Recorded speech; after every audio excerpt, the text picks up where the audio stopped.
అందుకే అమ్మ గురించి మీరు ఎక్కడ చదవండి, ఎక్కడ వినండి, అమ్మవారిగా కొలిస్తే అవ్యాజ కరుణామూర్తి అంతే. అమ్మకేం తెలుసు? దయ ఒక్కటే తెలుసు. అటువంటి నిర్భయమైనటువంటి స్థితి అమ్మ దగ్గర ఉంటుంది మీకు. ఆ అమ్మతనాన్ని, ఆ అమ్మ గురించి చెప్పుకోవడంలో పొంగిపోయారు శంకరాచార్యుల వారు. ఎంత సంతోషపడిపోయారో. అయితే కొంతమంది ఒక మాట అంటారు, ఏమండి అదేమిటి మరి అమ్మవారు కాళీ స్వరూపంలో ఉంటుంది కదా, దుర్గా స్వరూపంలో ఉంటుంది కదా, ఇవన్నీ చాలా భయానకంగా ఉంటాయి, ఆ స్వరూపాలని మనం ఉపాసన చేయలేం కదా, మరి అవన్నీ అమ్మ యొక్క స్వరూపాలు ఎలా అవుతాయి? మీ అమ్మగారే ఒకనాడు మీరు రాత్రి నిద్రపోకుండా పిల్లలతో కలిసి ఆడుకుంటుంటే మీరు ఎక్కువసేపు నిద్రపోతే, ఆ నిద్రపోకుండా మీరు ఉండడం చేత మీకు మరునాడు అజీర్తి చేస్తుందని, దగ్గొస్తుందని, వేడి చేస్తుందని 4 దెబ్బలు కొట్టి పడుకోబెడుతుంది. ఆ దెబ్బలు కొట్టేటప్పుడు అమ్మ ముఖం చూస్తే పడుకుంటావా పడుకోవా అని బలవంతంగా తలపెట్టి పడుకోబెట్టి వీపు మీద గట్టిగా జోకొట్టేస్తుంది. అలా పడుకోబెట్టేస్తున్న అమ్మని చూస్తే పిల్లాడికి మనస్సులో క్రోధమూర్తిలా కనపడుతుంది. అయితే అమ్మతనం ఉందా లేదా? పడుకోబెట్టడంలో అంత వ్యగ్రత కనపరిచినా ఏమిటి ప్రయోజనం? పడుకోబెట్టడమే ప్రయోజనం. అలా ఒకనాడు అమ్మ జగత్తుని నిలబెట్టడానికి రాక్షస సంహారం చేయడంలో ఉగ్రమూర్తిగా కనపడచ్చు, కానీ అమ్మ అమ్మే. ఒక గురుస్వరూపంతో వచ్చినటువంటి పరమశివుని యొక్క అంశ అయిన శంకర భగవత్పాదుడు ఆ కైలాస పర్వతం మీద ఉండేటటువంటి పార్వతీ పరమేశ్వరుల యొక్క దర్శనము కోసమని వెళ్ళారు.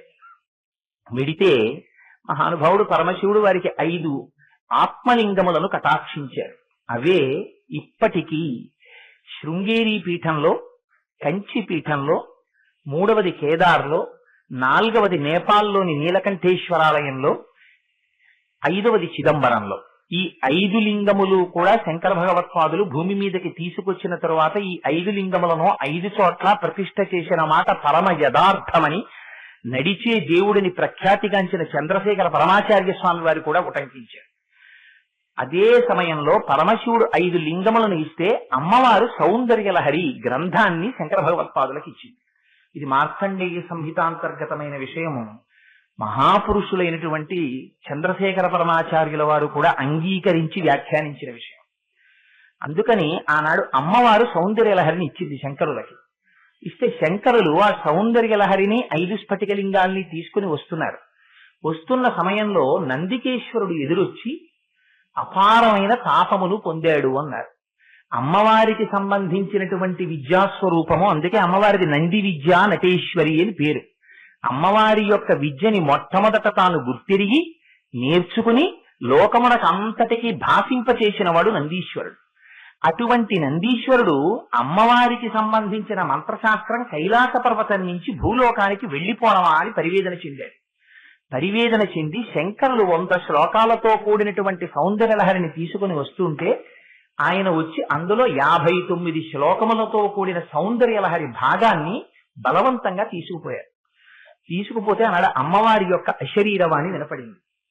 శంకర, నీకు ఇయ్యబడినటువంటి సౌందర్యలహరిలోని 59 శ్లోకములను నందికేశ్వరుడు బలాత్కారముగా తీసుకుపోయాడు కదా, వాటిని నువ్వు పూరించు అంది అమ్మ. అంటే వెంటనే శంకర భగవత్పాదులు ఆ 59 శ్లోకాల్ని తాను పూర్తి చేశారు. మళ్ళీ 41 శ్లోకాలు మంత్రభాగాన్ని ఆనందలహరి అంటారు, 59 శ్లోకాల్ని సౌందర్యలహరి అంటారు. కానీ సౌందర్యలహరిని ఆనందలహరిని కలిపి చదివితే సౌందర్యలహరి అని అంటారు. సౌందర్యలహరి అమ్మవారి యొక్క కేశాది పాదాది పర్యంతం. ఎందుకంటే దేవతామూర్తుల్ని స్త్రీలుగా ఉపాసన చేస్తే తల నుంచి పాదముల వరకు చెప్పాలి. భగవంతుణ్ణి పురుష స్వరూపంగా చెప్తే ఉపాసన కోసమని సగుణంగా ఆరాధన చేసినప్పుడు పాదాది కేశాది పర్యంతం చెప్పాలి, పాదముల నుంచి శిరస్సు వరకు చెప్పాలి. అందుకని శంకరులు మళ్ళీ అమ్మవారిని శిరస్సు నుంచి పాదముల వరకు వర్ణించారు. అయితే ఇక్కడ మీరు గమనించవలసిన ఒక చిత్రమైన విషయం ఉంది. అసలు ఈ సౌందర్యలహరిని రచించినది ఎవరు? ఆ సౌందర్యలహరిని ఎవరు రచించారు అన్న దాని మీద 2 కథనాలు ఉన్నాయి. ఒకటి లలితా సహస్రనామ స్తోత్రాన్ని చెప్పినటువంటి వశిన్యాది దేవతలు ఎవరున్నారో వాగ్దేవతలు, వారే సౌందర్యలహరిని కూడా చెప్పారు అని. కాదని 2వ వాదన వారు అంటారు, అమ్మవారి యొక్క ఆపాదమస్తకం, అమ్మవారి కబరీబంధం దగ్గర మొదలుపెట్టి అమ్మవారి యొక్క పాదముల గోళ్ల వరకు వర్ణించారంటే అది సాక్షాత్తుగా పరమశివుడు రచించారని కొందరంటారు. అయితే ఇక్కడ చిత్రమైన విషయం ఏంటంటే అమ్మవారు సౌందర్యలహరిని శంకర భగవత్పాదులకిస్తే నందికేశ్వరుడు దాన్ని బలవంతంగా అందులో 51 శ్లోకాలు తీసేసుకుంటే అమ్మవారు శంకర మళ్ళీ నువ్వు పూరించుకోవట్ని 59ని అనడం ఎందుకు, శంకరాచార్యులు వారు పూరించడం ఎందుకు? దాన్ని అలా కాకుండా ఓయ్ నందికేశ్వర నేనిచ్చాను ఈ సౌందర్యలహరి శంకరులకు ఇచ్చిసెయ్యి అని అనలేదా అమ్మ? ఇక్కడే అసలు రహస్యం అంతా ఉంది సౌందర్యలహరి. అమ్మవారు ఈ భూమి మీద ఉన్న వారందరికీ ఒక గొప్ప రహస్యాన్ని చెప్పాలనుకుంది. కాలడి శంకరుడే కైలాస శంకరుడు అని చెప్పాలనుకుంది. కాలడిలో జన్మించి ఈ భూమి మీద నడయాడిన శంకర భగవత్పాదులు ఎవరున్నారో వారే సాక్షాత్తుగా కైలాసంలో ఉండేటటువంటి పరమశివుడు. ఆయన ఈయన ఒకటే, అందుకే ఆయన రచించిన దాన్ని ఈయన పూర్తి చేయగలిగారు. అయితే అమ్మవారు ఇచ్చేటప్పుడే ఆనందలహరిని ఒకదాన్ని ఇచ్చి సౌందర్యలహరిని నువ్వు పూర్తి చేయి శంకరా అనొచ్చు కదా. నందికేశ్వరుడు తీసేసుకునేటట్టు చేయడం ఎందుకు మరి అంటే దానికి ఒక గొప్ప విశేషం చెప్తారు. ఒక రాజు రాజ్యాన్ని చేస్తున్నాడు. ఆ రాజుకు ఒక కుమారుడు ఉన్నాడు. ఆయన సర్వసమర్థుడు. అంత సర్వసమర్థుడైనటువంటి కుమారుడు ఆయన రాజ్యాన్ని ఏలగలిగిన వాడు, తండ్రితో సమానుడు. తల్లి ఎప్పుడైనా పిల్లవాడిని పిలిచి నువ్వు కూడా సమర్థుడవు, అందుకని మీ నాన్నగారి రాజ్యంలో అర్ధభాగాన్ని నువ్వు తీసుకుని పరిపాలించు అని అమ్మ అంటుందా? అలా అనదు. భర్తగారే రాజ్యం ఏలాలి. కానీ ఒకనాడు భర్తగారు అంతఃపురంలో లేకుండా ఎక్కడికో వెళ్ళినటువంటి సమయంలో శత్రువులు దండయాత్ర చేశారు. అప్పుడు తల్లి ఏమంటుంది రాజకుమారుణ్ణి పిలిచి, శత్రువులు వచ్చి రాజ్యం మీద దండయాత్ర చేశారు, నీ తండ్రి గారు వేరొక పని మీద వేరొక చోటికి వెళ్ళారు, నువ్వు కూడా తండ్రితో సమానమైన ప్రజ్ఞ కలిగిన వాడవు, అందుకని నువ్వు శత్రువుని ఓడించి విడిపించు అంటుంది రాజ్యాన్ని. అలా కైలాస శంకరుడే కాలడి శంకరుడిగా వచ్చి ఉండవచ్చు. కానీ ఇప్పుడు కాలడి శంకరుడు గురుస్వరూపంగా అమ్మవారి అయ్యవారి ముందు పుత్రుడిగా పరమ విధేయతతో ఉన్నవాడు. అందుకని తన భర్త స్వరూపంలో ఉన్నటువంటి శంకరులు రాసిన స్తోత్రాన్ని శంకరాచార్యుల వారి చేత తిన్నగా చెప్పించకుండా ఆయనే ఈయనాన్ని నిరూపించడానికి ఇచ్చిన శ్లోకాలలో 59 నందికేశ్వరుడి చేత తీసుకుపోబడేటట్టుగా చేసి వాటిని మళ్లీ తను అశరీరవాణిగా పలికి అదే శంకరాచార్యుల వారి చేత 59 శ్లోకాలని అమ్మవారు చెప్పించి సౌందర్యలహరిని పూర్తి చేయించారు. ఆ సౌందర్యలహరి 2 కారణముల చేత మహోత్కృష్టమైన స్వరూపం అన్నారు. ఎందుచేత అంటే సౌందర్యలహరే అమ్మవారు. ఎందుకని? అమ్మవారి యొక్క పాదాది కేశాది పర్యంతం అందులో వర్ణన ఉంది. 2 అమ్మవారికి సంబంధించిన సమస్త మంత్రశాస్త్రము అందులో నిక్షిప్తమైంది, శ్రీ విద్యా రహస్యాలన్నీ. అందుకని ఆ సౌందర్యలహరి పలికితే సాక్షాత్తుగా అమ్మవారి స్వరూపమే ఆవిష్కరింపబడుతుంది. శబ్ద స్వరూపము చేత రూపస్వరూపము ఆవిష్కరింపబడుట. అందుకని సౌందర్యలహరి శ్లోకాలు చదివితే అమ్మవారే వచ్చి నిలబడుతుంది. కాదు కాదు 32 సంవత్సరములు మాత్రమే పాంచభౌతిక శరీరంతో ఉన్నటువంటి శంకర భగవత్పాదుల యొక్క సమస్త ప్రజ్ఞ సౌందర్యలహరిలో ఉంది. అందుకని సౌందర్యలహరిగా శబ్దశక్తిగా ఉన్నారు శంకరులు. సౌందర్యలహరి శ్లోకాలు మీరు చెప్తుంటే శంకరులే శబ్దశక్తిగా బయటికి వస్తారు. అందుచేత సౌందర్యలహరి చాలా గొప్పది. సరే, శంకరాచార్యుల వారు ఎన్నో గ్రంథాలను రచించారు. ఒక్కొక్క దానికి ఒక్కొక్క పేరు పెట్టుకున్నారు. ఇది అమ్మవారికి సంబంధించిన స్తోత్రమే. పైగా 100 శ్లోకములతో కూడిన శతకము అయినప్పుడు దీన్ని శతకం అని పిలవకూడదా? సౌందర్యలహరి అని పిలిచారు శంకరులు. సౌందర్యము అంటే బాహ్యమునందేట అందం, లహరి అంటే ప్రవాహం. ప్రవాహం అంటే కెరటం తర్వాత కెరటం, కెరటం తర్వాత కెరటం వచ్చి తీసుకుపోతుంటుంది. అటువంటి లహరి. ఎవరి సౌందర్యలహరి? ఇందులో ఎవరి సౌందర్యం గురించి చెప్పారు మనం అడగాలి కదా. సౌందర్యలహరి అన్నారు మీరు, బాగుంది. శివానందలహరి అన్నారు కదా అంతకు ముందు రాసిన దానికి. శివానందలహరి అన్నప్పుడు ఏ ఆనందలహరి అంటే శివానందలహరి అన్నారు. మరి సౌందర్యలహరి అన్నప్పుడు ఎవరి సౌందర్యలహరి?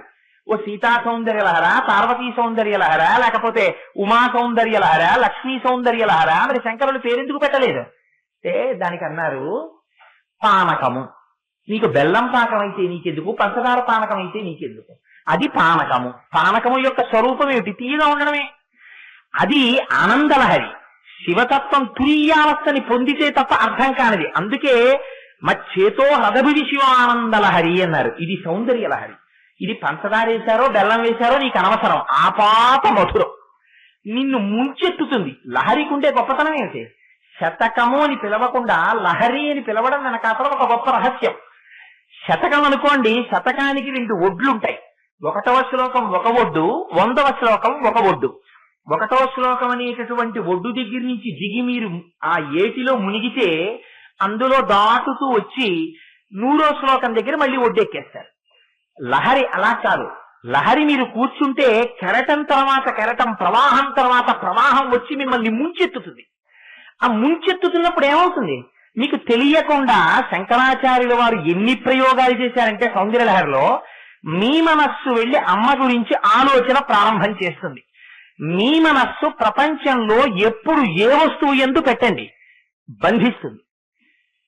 అదే మనస్సు అమ్మవారి దగ్గర పెట్టండి.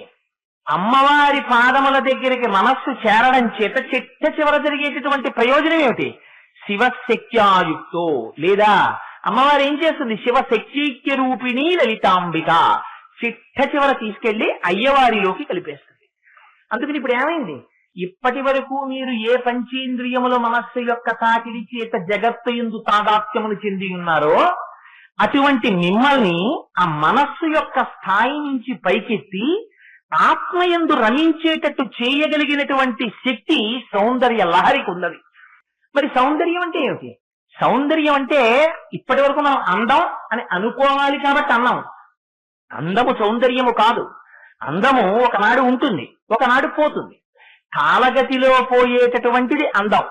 20 ఏళ్ల వయస్సులో వాడు మంచి శరీరమునందు బలిష్టంగా ఉంటాడు, చూడగానే అబ్బా చాలా అందంగా ఉన్నాడండి అనిపిస్తుంది. అదే వ్యక్తిని మీరు ఒక 50 సంవత్సరాలు పోయిన తర్వాత చూశారనుకోండి, అప్పుడున్న బలం, అప్పుడున్న అందం అప్పుడు ఉంటాయా? ఉండవు. కాలగతిలో క్షీణించిపోతాయి, అందవికారంగా అయిపోతాడు. కానీ చిక్కు చెదరని అందం ఏదో తెలుసా అండి? దాన్ని సౌందర్యము అని పిలుస్తారు. ఏది సౌందర్యం? ఏది ప్రమాదభరితము కాదో, దేనియందు అపాయము లేదో, దేనియందు మీ మనస్సు లగ్నమవడం చేత మీరు ఉద్ధరింపబడుతున్నారో దాని వలన కలిగినటువంటి సుఖమునకు సౌందర్యము అని పేరు.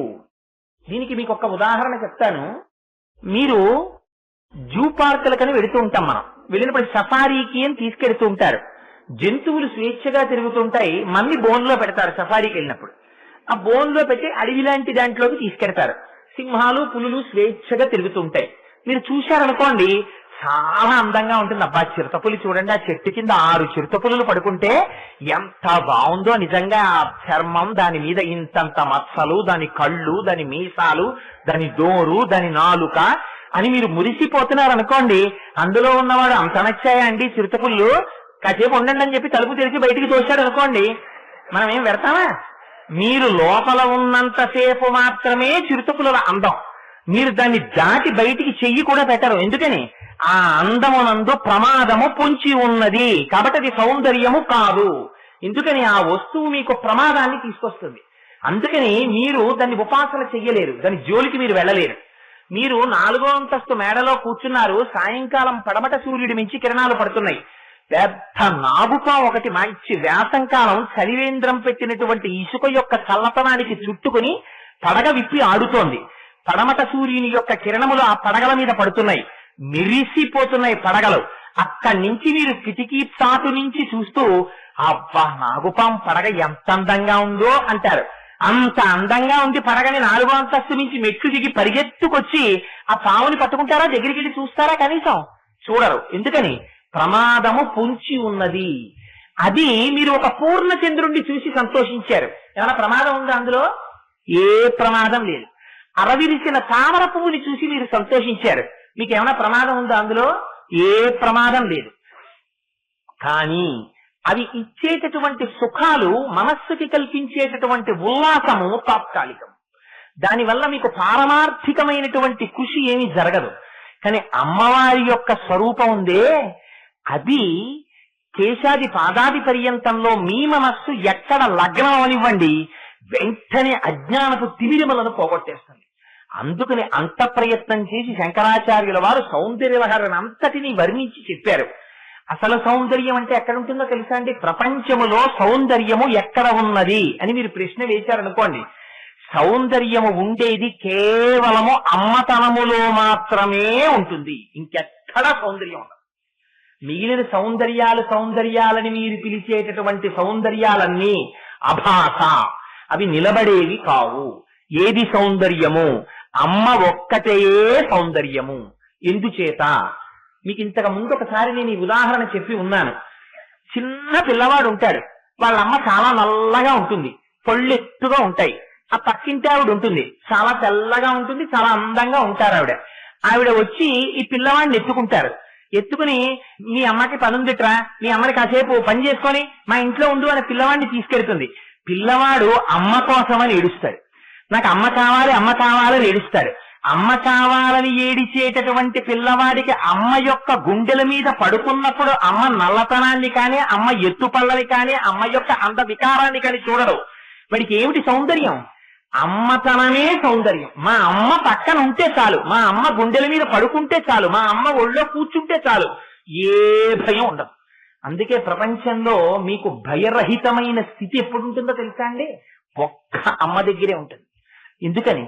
అమ్మ ఏ త్యాగానికైనా సిద్ధం. మీ అభ్యున్నతి కోసం, మిమ్మల్ని రక్షించడం కోసం ఏ త్యాగమైనా చేసేసి తను మాత్రం పిల్లాన్ని రక్షించుకుంటుంది. ఒక పిల్లవాడు, తెలియక పసిపిల్లవాడు పారాడుతున్నాడు. ఎట్నుంచో పాము పరిగెత్తుకుంటూ వచ్చింది, వచ్చి పడగెత్తి ఆడుతోంది. పిల్లవాడు తెలియక పాకుతూ ఉన్న పిల్లవాడు చెయ్యెత్తి పావుని పట్టుకోవాలని చూస్తున్నాడు. వాడికి తెలియదు పావుని. పిల్లవాడి కేరింతలు వినపడ్డాయి అమ్మకి. ఏదో చూస్తూ పెరట్లోకి వచ్చింది. పావుతో ఆడుతున్నాడు పిల్లవాడు, చెయ్యెత్తి పావుని పట్టుకుందాం అనుకుంటున్నాడు. పడగ దొరకకుండా పావు అటు ఇటు ఊగుతోంది. అమ్మ చూసింది. చూసి పిల్లవాడు పావుతో ఆడుకుంటున్నాడని పావుని కొట్టడానికి ఎవరైనా బయటవాణ్ణి తీసుకురావడానికి బయటికి ఎడుతుందా? పరిగెత్తుకొచ్చి పిల్లవాడిని తీసేస్తుందా? పిల్లవాడిని తీసేస్తుంది. తెలియదా అమ్మకి? పిల్లవాడిని తీసేసే ముందు పావు తన్నికరి చేసేటటువంటి అవకాశం ఉందని అమ్మకి తెలుసు. అయినా తను పోయినా పర్వాలేదు, వాడు బతకాలి. ఇది ఒక్క అమ్మతనంలో మాత్రమే ఉంటుంది. అందుకే భారతీయ సంప్రదాయంలో స్త్రీకి 3వ స్థితి చేత పరిపక్వత. 1 ఒక తండ్రికి కుమార్తెగా, 2 ఒక భర్తకి భార్యగా, 3 బిడ్డలకి తల్లిగా. ఆ తల్లితనాన్ని పొందిన తరువాత మాత్రమే సంపూర్ణత్వాన్ని అమ్మ పొందుతుంది. అందుకే అమ్మ గురించి మీరు ఎక్కడ చదవండి, ఎక్కడ వినండి, అమ్మవారిగా కొలిస్తే అవ్యాజ కరుణామూర్తి అంతే. అమ్మకేం తెలుసు? దయ ఒక్కటే తెలుసు. అటువంటి నిర్భయమైనటువంటి స్థితి అమ్మ దగ్గర ఉంటుంది మీకు. ఆ అమ్మతనాన్ని, ఆ అమ్మ గురించి చెప్పుకోవడంలో పొంగిపోయారు శంకరాచార్యుల వారు. ఎంత సంతోషపడిపోయారో. అయితే కొంతమంది ఒక మాట అంటారు, ఏమండి అదేమిటి మరి అమ్మవారు కాళీ స్వరూపంలో ఉంటుంది కదా, దుర్గా స్వరూపంలో ఉంటుంది కదా, ఇవన్నీ చాలా భయానకంగా ఉంటాయి, ఆ స్వరూపాలని మనం ఉపాసన చేయలేం కదా, మరి అవన్నీ అమ్మ యొక్క స్వరూపాలు ఎలా అవుతాయి? మీ అమ్మగారే ఒకనాడు మీరు రాత్రి నిద్రపోకుండా పిల్లలతో కలిసి ఆడుకుంటుంటే మీరు ఎక్కువసేపు నిద్రపోతే, ఆ నిద్రపోకుండా మీరు ఉండడం చేత మీకు మరునాడు అజీర్తి చేస్తుందని, దగ్గొస్తుందని, వేడి చేస్తుందని 4 దెబ్బలు కొట్టి పడుకోబెడుతుంది. ఆ దెబ్బలు కొట్టేటప్పుడు అమ్మ ముఖం చూస్తే పడుకోవా అని బలవంతంగా తలపెట్టి పడుకోబెట్టి వీపు మీద గట్టిగా జోకొట్టేస్తుంది. అలా పడుకోబెట్టేస్తున్న అమ్మని చూస్తే పిల్లాడికి మనస్సులో క్రోధమూర్తిలా కనపడుతుంది. అయితే అమ్మతనం ఉందా లేదా? పడుకోబెట్టడంలో అంత వ్యగ్రత కనపరిచినా ఏమిటి ప్రయోజనం? పడుకోబెట్టడమే ప్రయోజనం. అలా ఒకనాడు అమ్మ జగత్తుని నిలబెట్టడానికి రాక్షస సంహారం చేయడంలో ఉగ్రమూర్తిగా కనపడచ్చు, కానీ అమ్మ అమ్మే. అందున ఇక్కడ 2 కలిసే సౌందర్యలహరిలో. 1 అటువంటి అమ్మవారి యొక్క అపారమైనటువంటి వైభవం అంతా సౌందర్యలహరిలో వర్ణించారు. వర్ణించిన వారెవరు వర్ణించారు? జగద్గురువులు వర్ణించారు. మీ ఇంట్లో మీరు పూజ చేసేటప్పుడు మీ నూటిలో నీళ్లు తెచ్చి మీరు పంచపాత్రలో పెడితే ఆ నీటికి పవిత్రత కల్పించడానికి మీరు మంత్రం చెప్పాలి. గంగేతి యమునే చైవ గోదావరి సరస్వతి నర్మదే సింధు కావేరి యౌజలేస్మిన్ సన్నిధిం కురు అని అడగాల. నదులన్నీ వచ్చి ఈ నీటిలో ప్రవేశించమని అడగాలి. అప్పుడే పవిత్రత. మీరు గంగానదికి వెళ్ళారనుకోండి, మీరు గంగలో స్నానం చేసేటప్పుడు మళ్ళీ గంగానది నీళ్లు పైకి తీసి ఆ గంగలోకి పుణ్యనదులన్నీ రావాలని మీరు ఏమైనా మంత్రాలు చెప్తారా, న్యాసం చేస్తారా? ఏమి చేయరు. గంగగా పవిత్రము. ఆ గంగ ముందు ఎవరినో చనిపోయినటువంటి వాళ్ళని కాలుస్తూ ఉంటారు, ఆ శవాల మీద ప్రవహించి వచ్చేస్తూ ఉంటుంది, అయినా గంగ పవిత్రమే. గంగే పవిత్రం. గంగ యొక్క స్థితియే పవిత్రము. శంకరుల నోటి వెంట రావడమే పవిత్రం. జగద్గురువుల యొక్క నోటి వెంట వచ్చింది కాబట్టి సౌందర్యలహరి పరమ పవిత్రం కాదు. కాదు, అమ్మ గురించి చెప్పింది కాబట్టి పరమ పవిత్రం. అందుచేత ఇన్ని రకాలుగా సౌందర్యలహరి యొక్క వైభవం ఇంత అంత అని చెప్పడం కుదరదు. అంత పరమోత్కృష్టమైనటువంటి లహరి సౌందర్యలహరి. శివానంద లహరి ఇచ్చారు, సౌందర్యలహరి ఇచ్చారు శంకరులు. కానీ శివానంద లహరి ఇచ్చినప్పుడు పరమశివుడు చేసినటువంటి రాక్షస సంహారాలు, ఆ తర్వాత పరమశివుడి యొక్క కథలు, అనేక నామాలు చెప్తారు. సౌందర్యలహరిలో మీకు అలా చెప్పరు. అమ్మ రాక్షస సంహారం కాని, మహిషాసుర మర్దనం కాని, లేకపోయినట్టయితే భండాసురుణ్ణి సంహరించడం కాని ఇవేమీ చెప్పరు. అమ్మవారి యొక్క అవ్యాజ కారుణ్య స్వరూపాన్ని మాత్రమే వర్ణిస్తారు. అయితే ఇందులో సౌందర్యలహరి రచించడంలో శంకరాచార్యుల వారు చాలా గొప్ప ప్రయోగాలు చేశారు. వారు ఆ శ్లోకాల్ని రచించడంలో వాటిలోకి అంతర్గతంగా బీజాక్షరాల్ని నిబద్ధించారు. అందుచేత మీరు తెలిసి చదవండి, తెలియక చదవండి, సౌందర్యలహరి శ్లోకములను చదివేటప్పుడు బీజాక్షరం అంటే ఇంగ్లీష్ లో చెప్పాలంటే వర్డ్స్ ప్రెగ్నెంట్ విత్ సౌండ్ అంటారు. అవి శక్తి లోపల దాగి ఉంటాయి. ఆ అక్షరాన్ని మీరు పలికేటప్పటికీ అందులోంచి శక్తి ఆవిర్భవిస్తుంది. అంత పరమోత్కృష్టమైన బీజాక్షరాల్ని తెచ్చి సౌందర్యలహరి శ్లోకాల్లో పెట్టేశారు శంకరాచార్యులు వారు. అందుకని సౌందర్యలహరి విన్నంత మాత్రం చేత అపారమైనటువంటి భక్తి కలుగుతుంది, జ్ఞానము కలుగుతుంది. అయితే మొట్టమొదటి శ్లోకాన్ని ప్రారంభం చేస్తూ శంకరులు అయితే సౌందర్యలహరి శ్లోకాన్ని ఇక్కడ ఆపవచ్చు, ఇక్కడ ఆపకూడదు అనే నియమం లేదు కాబట్టి మొదటి శ్లోకాన్ని ప్రారంభం చేస్తాను. పరమ పవిత్రమైన రోజు కాబట్టి ఇవాళ విశేషించి శుక్రవారం పౌర్ణమితో కలిసింది కాబట్టి మొదటి శ్లోకంలో శంకరులు అంటారు, శివశక్త్యాయుక్తో యది భవతి శక్త ప్రభవితుం నచే దేవం దేవో నఖలు కుశల స్పందితుమపి అతస్వామారాధ్యాం హరిహర విరించాదిభిరపి ప్రణంతుం స్తోతుం వా కథమకృత పుణ్య ప్రభవతి అంటారు. ఆ శ్లోకం పైకి చూస్తే చాలా గమ్మత్తుగా ఉంటుంది. శివ శక్త్యాయుక్తో యది భవతి శక్త ప్రభవితం. శివుడు శక్తితో కలిసినప్పుడు మాత్రమే శక్తిని పొందినవాడై ఈ సృష్టి స్థితి లయ చేయగలిగినటువంటి వాడై ఉంటున్నాడు. శివ శక్త్యాయుక్తో యది భవతి శక్త ప్రభవితుం నచే దేవం దేవో నకలు కుశల స్పందితుమపి. ఆ శక్తి శివుడితో కలవనప్పుడు, లేదా ఆ శక్తి శివుడితో కలిసి ఉండకుండా శక్తి హీనుడై ఉన్నప్పుడు ఆ శివుడు స్పందితుమపి, ఆయన లోపల స్పందించడానికి కూడా శక్తి లేనివాడై ఉంటున్నాడు. అతస్వామారాధ్యాం హరిహర విరించాదిభిరపి. అమ్మా, అంతటి పరమోత్కృష్టమైన నీ స్వరూపాన్ని ఒక్కసారి ప్రణంతుం నమస్కరించాలన్నా, స్తోతుం వా నీ గురించి చెప్పాలన్నా కథమకృత పుణ్య ప్రభవతి. గతంలో చేసుకున్న పుణ్యం లేకపోతే ఎలా చెప్తాడమ్మా, ఎలా నమస్కరిస్తాడు? హరిహర విరించాదిభిరపి. అది బ్రహ్మ విష్ణు రుద్రులే కావచ్చు. గతంలో చేసుకున్న పుణ్యం లేకపోతే నీకు ఎలా నమస్కరిస్తారమ్మా, నీ గురించి ఎలా మాట్లాడతారమ్మా అని ప్రశ్న వేస్తూ శ్లోకాన్ని పూర్తి చేశారు.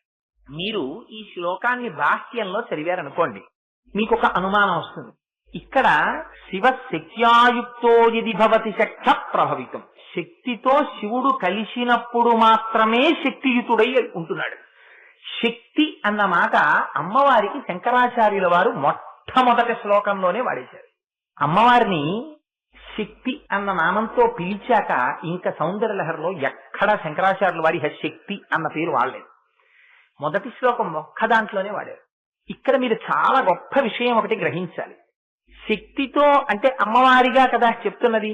అమ్మవారితో కలిసి ఉన్నప్పుడు మాత్రమే పరమశివుడు శక్తియుతుడవుతున్నాడు. అమ్మవారితో కలిసి లేనప్పుడు లేదా అమ్మవారితో ఉండనప్పుడు పరమశివుడు స్పందించడానికి కూడా శక్తి లేనివాడిగా ఉంటున్నాడు. అన్న బాహ్యార్థం ఒక్కటే మీరు దృష్టిలో పెట్టుకుంటే మీరు ఒక పెద్ద పొరపాటు చేస్తున్నట్టు. ఏమిటి? శివుడు తక్కువ, శక్తి ఎక్కువ. ఆ శక్తి పక్కన లేనప్పుడు శివుడు పనికి మాలినవాడు అన్న అర్థంలో మీరు ఆ శ్లోకానికి వ్యాఖ్యానం చెప్పవలసి వస్తుంది. కానీ అది పరమద్రోహం. అలా చెప్పకూడదు. ఎందుకని? శివుడు శక్తి అని రెండు ఉండవు. ఇది మీరు జ్ఞాపకం పెట్టుకోవాలి. ఇప్పుడు కోటేశ్వరరావు ఉన్నాడు. కోటేశ్వరరావు యొక్క ప్రసంగించగలిగినటువంటి శక్తి కోటేశ్వరరావు కన్నా భిన్నంగా ఉంటుందా? కోటేశ్వరరావు మీరు ఇంట్లో కూర్చుని పని చేసుకోండి, 6 నుంచి 8 మీరు ప్రసంగించే శక్తిని ఇక్కడికి పంపించండి అంటే నా ప్రసంగించే శక్తి ఇక్కడికి వచ్చి కోటేశ్వరరావు ఇంట్లో ఉంటాడా? అలా కుదరదు. కోటేశ్వరరావు యొక్క శక్తి కలిసి ఉంటాయి. ఆ శక్తి కోటేశ్వరరావు అనబడేటటువంటి ఆశ్రయం ఉన్నప్పుడే శోభిస్తుంది. ఆ ఆశ్రయం లేనప్పుడు అసలు ఆ శక్తి శోభించదు. మీకు ఇక్కడ ఒక తేలిక ఉదాహరణ చెప్తాను. ఈ రాయి 10 కిలోల బరువు అన్నాం అనుకోండి. 10 కిలోల బరువు రాయి అనబడేటటువంటి పదార్థాన్ని ఆశ్రయించి ఉన్నదా లేదా? రాయి లేదనుకోండి, బరువు ఒకటి ఉంటుందా? ఉండదు. ఆ బరువుకి గౌరవం ఎక్కడి నుంచి వచ్చింది? రాతితో కలిసి ఉండడం వల్ల. రాతి కన్నా రాతి బరువు భిన్నము కానట్లు, పాల కన్నా పాల తెలుపు భిన్నము కానట్లు, తేనె కన్నా తేనె యొక్క తీపితనము భిన్నము కానట్లు, దీపశిఖ కన్నా దీపశిఖ యొక్క వెలుతురు భిన్నము కానట్లు శివుడు శక్తి భిన్నము కారు. మరి అలాంటప్పుడు శక్తితో కలిస్తే తప్ప పరమశివ నువ్వు స్పందించలేని వాడవు అని శంకరుడు ఎందుకన్నారు ఆ మాట? అంటే చెప్తున్నది శాక్తేయమైనటువంటి అమ్మవారి గురించి చెప్తున్నారు. అందుకని సంప్రదాయంలో ఏం చేయాలంటే నాయకుల్ని ఇద్దరినీ పక్కన కూర్చోపెట్టినప్పుడు అమ్మవారి యొక్క వైభవాన్ని కొంచెం పైన పెట్టి చెప్పాలి. అది అక్కడ ఉన్నటువంటి గ్రంథాన్ని స్పృశిస్తున్నటువంటి విషయం రీత్యా సంప్రదాయం కాదు. అసలు అందులో ఒక గొప్ప రహస్యం పెట్టారు శంకరాచార్యుల వారు. అందుకని మొట్టమొదట శివ అని వాడారు. నిజంగా శంకరాచార్యుల వారు అమ్మవారి గురించే గొప్ప అని చెప్పాలనుకున్నారనుకోండి, అనుకుంటే మొదట శివ అని ప్రారంభించడం ఎందుకు? శంకరాచార్యుల వారికి చేత కాదా? అయ్యవారితో కాకుండా అమ్మవారి నామంతో ప్రారంభించలేరా శంకరాచార్యుల వారు? శివ అంటే శంకరుడు, శివ అంటే అమ్మవారు. అలా ప్రారంభించచ్చు కదా? అలా ప్రారంభించలేదు. అక్కడ మీకు చాలా గమ్మత్తైన రహస్యం ఒకటి దాచారు. శివ శక్త్యాయుక్తో ఇది భవతి శక్త ప్రభవితం అన్నారు. ఇకారము ఎక్కడ ఉన్నా అమ్మవారు. అందుకే మీరు చూడండి, భవ శివుడు, భవాని అమ్మవారు. ఇకారం వచ్చేటప్పటికి అయ్యవారి శక్తి స్వరూపం అయిపోతుంది. శివ పరమశివుడు, శివాని అమ్మవారు, రుద్ర రుద్రాణి, ఇంద్ర ఇంద్రాణి, బ్రహ్మ బ్రాహ్మణి, ఈశ్వర ఈశ్వరి, నారాయణ నారాయణి, అభిరామ అభిరామి. ఎక్కడ ఇకారం వస్తుందో అక్కడ అది అమ్మవారి యొక్క స్వరూపం. అందుకే శ్రీ సూక్తంలో కూడా ఇదే రహస్యాన్ని చెప్తారు. ఆ ఇకారం అమ్మవారి యొక్క శక్తి స్వరూపం. ఆ శక్తి సర్వకాలములయందు పరమశివుణ్ణి ఆశ్రయించి ఉంటుంది. ఆయన ఆచార్య పురుషుడు. చెప్తున్నవారు ఎవరు చెప్తున్నారు ఈ శ్లోకాన్ని? జగద్గురువులైన శంకరులు చెప్తున్నారు. చెప్పేటప్పుడు భార్యాభర్తల ఇద్దరి మధ్యలో భార్య యొక్క స్థానాన్ని పైకి చెప్పి భర్త యొక్క స్థానాన్ని కిందకి చెప్తే ధర్మశాస్త్రమును తప్పినట్టు అవుతుంది. శంకరుల ఊపిరి ధర్మం. వారు ధర్మాన్ని ఎలా అనుష్ఠించాలో ప్రతి చోట చెప్పిన మహాపురుషుడు. అటువంటి శంకరులు అమ్మవారిని పైకి అయ్యవారిని కిందకి చెప్తారా? చెప్పరు. కానీ మరి ఎందుకు అలా చెప్పవలసి వచ్చింది అంటే ఇందులో ఒక గొప్ప సృష్టి రహస్యాన్ని శంకరాచార్యుల వారు చెప్తున్నారు. శివ అన్న శబ్దము చేత ప్రతిపాదింపబడేటటువంటి వాడు నిర్గుణమైనటువంటి శివుడు. నిర్గుణమైన శివుడు అంటే ఎవరో తెలుసా అండి? మీరు గాఢమైన నిద్రలో ఉన్నారనుకోండి, కళ కూడా రావట్లేదు, గాఢమైన నిద్ర. అప్పుడు మీరు చాలా సుఖంగా ఉందంటారు నిద్ర లేచాక. కానీ గాఢమైన నిద్రలో మీరున్నప్పుడు ఎవరున్నారు చెప్పండి? ఇంద్రియాలు ఏమైనా ఉన్నాయా? లేవు. మనస్సుందా? లేదు. ఈ శరీరం గురించిన భావన ఉందా? లేదు. నేను అన్న స్ఫురణ ఏమైనా ఉందా? లేదు. మరి ఎవరున్నారు? ఆత్మ ఒక్కటే ఉన్నది. లేదా స్పృహ తప్పిపోయాడు, లేదా ఎనస్థీషియా ఇచ్చారు, వాడు పడుకున్నాడు. అప్పుడు ఏమైనా భావాలు వస్తాయా? కోరికలు పుడతాయా? ఏం పుట్టవు. నిర్గుణంగా తనలో తాను ఒక్కడే ఉండిపోతాడు. ఇంకా మీకు తేలికగా అర్థం అవ్వాలంటే కెరటములు లేని ఘనీభవించిన ఒక సముద్రాన్ని మీరు ఊహించుకోండి. అందులో కెరటాలు లేవు, ఆ సముద్రం ఏం కదలటం లేదు, అది ఘనీభవించిపోయింది, మంచు అయిపోయింది, ఒక పెద్ద గడ్డ. ఇప్పుడు మీరు ఆ సముద్రం దగ్గరికి వెళ్ళారు, అందులో ఏమైనా కదలిక ఉందా? ఏ కదలిక లేదు. సృష్టి అంతా లయమైపోయిన తరువాత పరమశివుడు ఒక్కడే ఉన్నప్పుడు నిర్గుణమైనటువంటి బ్రహ్మము అద్వైత స్థితిలో తానొక్కటి తప్ప వేరొకటి లేక తనలో తాను రమిస్తూ తాను మాత్రమేగా ఉండిపోతుంది.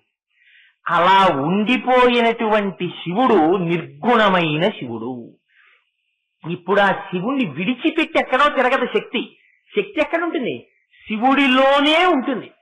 శివుడిలోనే ఉన్న శక్తి అని మీరు ఎలా చెప్పగలరు? శంకరాచార్యుల వారు చెప్తున్న శక్తి స్వరూపం శివునిలోని శక్తి అని మీరు ఎలా చెప్తున్నారు? స్పందితుమపి అన్న మాట దానికి ఆధారం. చలనము అన్నారు అనుకోండి, బయట నుంచి వచ్చినటువంటి ప్రేరణ చేత కదిలితే చలనం. ఇప్పుడు నేను చాలా కదలకుండా కూర్చుని ఉండి ఎక్కడో ఏదో పెద్ద శబ్దం అయితే ఇలా చూశాను అనుకోండి, కదిలితే బయట వచ్చేటటువంటి మార్పుకి అనుగుణంగా నేను కదిలాను, అది చలనం అంటారు. స్పందన అంటే ఏమిటో తెలుసా అండి? లోపల మనస్సులో కలిగితే, నా లోపలే కలిగింది, ఇక్కడే ఒక కోరిక పుట్టింది, ఇది మీకు కనపడుతుందా? మీకేం కనపడదు. నాలో ఒక కోరిక పుడితే అలా వచ్చేటి దాన్ని స్పందన అంటారు. ఆ స్పందన ఎవరు కల్పిస్తారో తెలుసా? అయ్యవారి లోపలే ఉన్న శక్తి స్వరూపమైన అమ్మవారు చేయిస్తారు.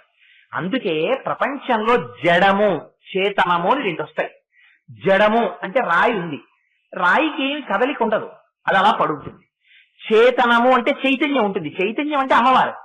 చైతన్యం ఉన్న వస్తువు ఏం చేస్తుంది? ఎప్పుడు కదులుతూ ఉంటుంది, కదులుతూ ఉంటుంది, లోపల కోరికలు పుడుతూ ఉంటాయి, దేని గురించో తిరుగుతూ ఉంటాడు, కదులుతూ ఉంటాడు. ఇది అమ్మవారి యొక్క చైతన్య స్వరూపం. అందుకని స్పందితుమపి అనడంలో అమ్మవారు ఇప్పుడు ఎక్కడున్నారు? పరమశివుడి లోపలే ఉన్నారు. అమ్మవారు మహాపతివ్రత. అమ్మవారి గురించి మాత్రమే మీరు పొగిడి అయ్యవారి గురించి తక్కువ చేసి మీరు మాట్లాడితే మొట్టమొదట నష్టపోయేవాడు ఎవరంటే అలా మాట్లాడినవాడే. అందుకని ఎన్నడూ అమ్మవారి గౌరవం, అమ్మవారి ఆనందం ఎప్పుడో తెలుసా అండి? అయ్యవారి గురించి మీరు ముందు పొగిడితేనే అమ్మవారు సంతోషిస్తుంది. అందుకే అమ్మవారి వైభవాన్ని సౌందర్యలహరిలో వర్ణిస్తూ శంకరులో మాట అన్నారు, అమ్మా నీ పాదముల దగ్గర నుంచి శిరస్సు వరకు నీ శరీరం అంతా అత్యంత మృదువుగా ఉంటుంది, కానీ నీ మోచిప్పలు మాత్రం చాలా గరుగ్గా ఉంటాయమ్మా అన్నారు. ఎందుకుట గరుగ్గా ఉండడం? పరమశివుడు ఎప్పుడెప్పుడు సభలోకి వస్తే అప్పుడప్పుడు అమ్మవారి వెళ్లి మోకాళ్ల మీద వంగి శిరస్సు ఆయన యొక్క పాదములకు తగిలేటట్టుగా నమస్కరిస్తూ ఉంటుందిట. ఇది మహాపాతివ్రత్యం. సరస్వతీదేవి వీణ వాయిస్తూ పరమశివుడి గురించి స్తోత్రం చేస్తుంటే అమ్మవారు పొంగిపోతూ ఉంటుందిట. ఆవిడ ఎప్పుడూ తన భర్త యొక్క కథలని వినే స్థితిలో ఉంటుంది. అందుకని శివశబ్దంతో సౌందర్యలహరి మొదలెట్టారు. ఇది మనకి ఉపాసన నేర్పడం. అందుకని శివశక్త్యాయుక్తో యది భవతి శక్త ప్రభవితం, అలా నిర్గుణమైనటువంటి చైతన్యముగా ఉండిపోయినటువంటి అనంతమైన చైతన్య రాశి అయిన పరమశివునిలో స్పందితుమపి అమ్మవారు శక్తి స్వరూపంగా కదులుతుందిటే. ఏమిటా కదలిక? ఆ కదలడాన్నే చిచ్చక్తి అంటారు. అదే జ్ఞానశక్తి. అది ఎలా కదులుతుంది? తనొక్కడే ఉండిపోయాడు ఆత్మస్వరూపంగా. శంకరుడు తప్ప వేరొకడు లేడు, సదాశివుడై ఉండిపోయాడు. ఈ సదాశివుడై ఉండిపోయినటువంటి శివుడిలో మొట్టమొదట ఒక కోరిక కలుగుతుంది. ఏమిటా కోరిక? తానే అనేకముగా విస్తరిల్లాలి అనుకుంటాడు. అనేక రూపాలుగా, అనేక రంగులుగా తాను విస్తరించాలనుకుంటాడు. అలా అనుకోగానే అమ్మవారు శక్తి స్వరూపం కనుక ఒక్కసారి తల్లి ఈ జగత్తుగా పరిణమిస్తుంది. పరిణమించి మనస్సుగా, వాక్కుగా, జగత్తుగా తల్లి ఈ ప్రపంచమంతటా వ్యాప్తి చెందుతుంది. ఈ వ్యాప్తి చెందడమే శివశక్త్యాయుక్తో యది భవతి శక్త ప్రభవితం. ఇందులో చిత్రం ఏమిటంటే, అలా ఒక్కడిగా ఉండిపోయిన పరమశివుడు జగత్తునంతటినీ నిర్మించి ఈ జగత్తునంతటినీ పరిపాలించేటటువంటి సమర్థుడైనప్పుడు తనే వెంటనే నలుగురిగా విడిపోతాడు. అందుకే మీరు లలితా పరాభట్టారిక స్వరూపం చూడండి. అమ్మవారు ఒక పెద్ద శయనం మీద, మంచం మీద కూర్చుని ఉంటుంది. ఆ శయనం చూడండి చాలా గమ్మత్తుగా ఉంటుంది. ఆగ్నేయంలో బ్రహ్మగారు ఉంటారు, నైరుతిలో శ్రీ మహావిష్ణువు ఉంటారు. వాయవ్యంలోకి వచ్చేటప్పటికి మీకు మహేశ్వరుడు ఉంటాడు. అదే మీకు ఈశాన్యంలోకి వెళ్ళేటప్పటికి సదాశివుడు ఉంటాడు. అమ్మవారు పైన పరమేశ్వరుని యొక్క మహాకామేశ్వరుని యొక్క పర్యంకం మీద అమ్మవారు కూర్చుని ఉంటుంది. అలా కూర్చుని ఉండడంలో ఒక గొప్ప రహస్యం చెప్పారు. అలా కూర్చోవడం సృష్టి జరగనంతసేపు తాను నిర్గుణమైనటువంటి పరబ్రహ్మంగా ఆనందం పొందుతూ ఉండిపోయేటటువంటి స్థితి ఆత్మలో తనకి తానుగా శివుడిగా మిగిలిపోవడం. అలా కాకుండా జగత్తుతో రమిస్తున్నప్పుడు అమ్మవారిది పైచేయిగా ఉంటుంది. ఎందుకని ఆవిడ నిర్వహిస్తూ ఉంటుంది. ఆ నిర్వహించడంలో చిత్రం ఎలా ఉంటుందంటే, ఇక్కడ అమ్మవారు నిర్వహిస్తూ పైచేతిగా ఉండడం అంటే మళ్ళీ అమ్మవారు గొప్ప అయ్యవారు తక్కువని మీరు అనుకోకూడదు. ఎందుచేత ఒకనాడు పిల్లవాడు అమ్మ నాకు బజార్లోకి తీసుకెళ్తే ఇవాళ బిస్కెట్ల ప్యాకెట్ కొనిపెట్టింది, నిన్న నాన్నగారిని అడిగాను, నాన్నగారు నాకు కొనిపెట్టలేదంటే అంటే ఇవాళ అమ్మని ఎక్కువ చేసి రేపు నాన్నగారిని తక్కువ చేసినటువంటి వాడైనట్టు ఆ పిల్లాడు. వాడే ఓ 10 రోజులు పోయిన తర్వాత అమ్మ నన్ను నా కాలేజీలో చేరుతానంటే వద్దు, ఎందుకంత ఫీజు అంది, పాప నాన్నగారు నన్ను కాలేజీలో చేర్పించారు, నాన్నగారే మంచారంటాడు. ఓ రోజు అమ్మగారు మంచారు, ఓ రోజు నాన్నగారు చెడ్డారు. ఉంటారా? ఉండరు. అమ్మని పొగడడం చేత అయ్యవారు ప్రీతి చెందుతారు, అయ్యవారిని పొగడడం చేత అమ్మవారు ప్రీతి చెందుతారు. వారిద్దరు ఒకటిగా ఉంటారు, రెండుగా ఉండరు. వారిద్దరూ ఎప్పుడూ ఒకటిగా ఉంటారనేటటువంటి విషయాన్ని మీరు సర్వకాలముల యందు లోపల గుర్తుపెట్టుకోవాలి. అలా గుర్తుపెట్టుకుంటే సృష్టి చేసేటప్పుడు మొట్టమొదట బ్రహ్మగారు వస్తారు ఆగ్నేయంలోకి. వచ్చి ఆ అమ్మవారి యొక్క అనుగ్రహంతో అమ్మే శక్తిగా బ్రహ్మగారిలోకి ప్రవేశిస్తుంది, సృష్టి చేయిస్తుంది. అమ్మే శక్తిగా విష్ణువులోకి ప్రవేశిస్తుంది, స్థితి చేయిస్తుంది, రక్షింప చేస్తుంది. ఆమె వాయవ్యంలో ఉన్నటువంటి రుద్రుడిలోకి ప్రవేశిస్తుంది, లయం చేయిస్తుంది. ఈ వచ్చిన జగత్తునంతటిని చిట్ట చివర మళ్ళీ తనలోకి తీసుకుంటుంది.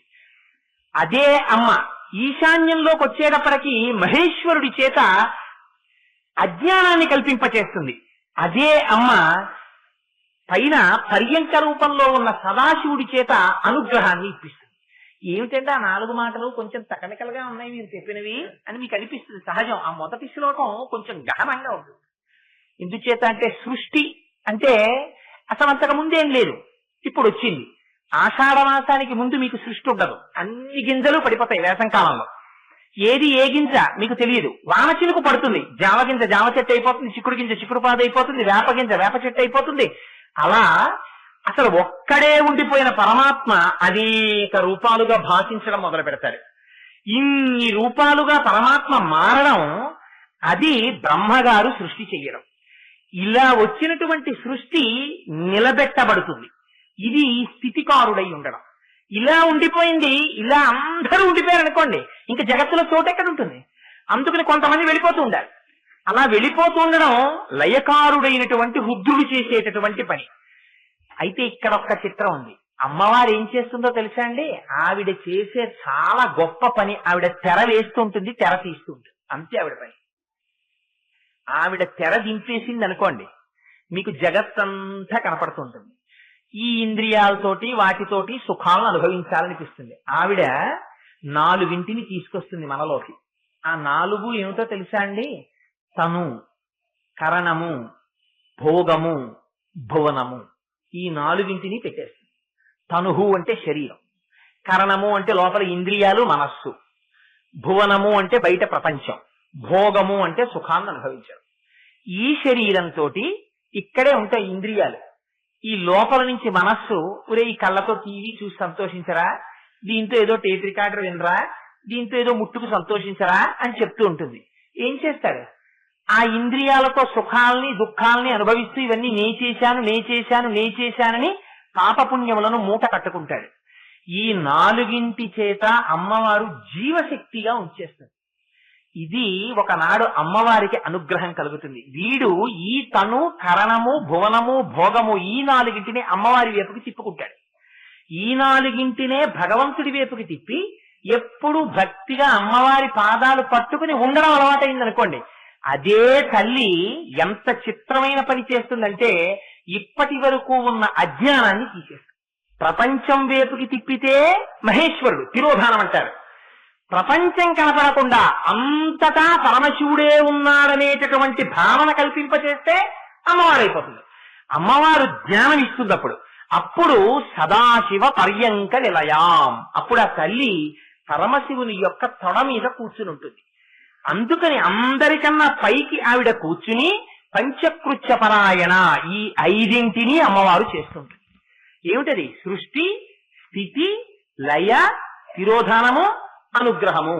ఈ ఐదింటిని చెయ్యడానికే మంచానికి 4 కోళ్లుగా నలుగురిని పెట్టుకుని పరమశివుణ్ణి సదాశివుడు పడుకునుంటే ఆ సదాశివుని యొక్క తొడ మీద అమ్మవారు కూర్చుని ఉన్నట్టుగా ఆ మంచం అక్కడ వేయడంలో అది సృష్టి రహస్యం. సృష్టికి ముందున్నవాడు నిర్గుణమైన బ్రహ్మము. ఆ నిర్గుణమైన బ్రహ్మములో కోర్కెని కల్పించి ఈ ప్రపంచంగా మారేటట్టుగా చేయగలిగినటువంటి మాయాశక్తి ఏది ఉందో అది అమ్మవారు. అందుకని ఇప్పుడు ఏమైంది? ఈ శక్తి లోపల ప్రవేశించి స్పందన కల్పిస్తే ఆ పరమశివుడు జగత్తుగా విస్తరించాడు. ఇదిగో ఇది చెప్పడం శివశక్త్యాయుక్తో యది భవతి శక్త ప్రభవితం నచే దేవం దేవో నకలు కుశల స్పందితుమపి. ఇందులో ఒక గొప్ప రహస్యం. అమ్మవారు లోపల ఉన్నంత కాలమే చైతన్య స్వరూపంగా దీనికి గౌరవం ఉంటుంది. ఒక్కసారి ఆ చైతన్యం బయటికి వెళ్ళిపోయింది అనుకోండి, అంతే. ఇంకా దీన్ని తీసుకెళ్లి కొత్త కర్రల మీద పడుకోబెట్టేసి నార కట్టి పట్టుకుపోతారు. అందుకని చైతన్య స్వరూపంగా ఉండేటటువంటి అమ్మవారు లోపల ఉండడమే వికారంగా ఉండడం. అందుకే మీకు పైకి హాయిగా ప్రాణంతో ఉన్నాడు అనుకోండి, శివస్వరూపం శివస్వరూపం అంటారు. శివశ్రీ కోటేశ్వరరావు గారండి, లేకపోతే సాక్షాత్తుగా శివుడండి అయినా అంటారు. ఆ శివాలో షాకి ఇకారం ఉంది, అందుకని అది మంగళప్రదమైంది.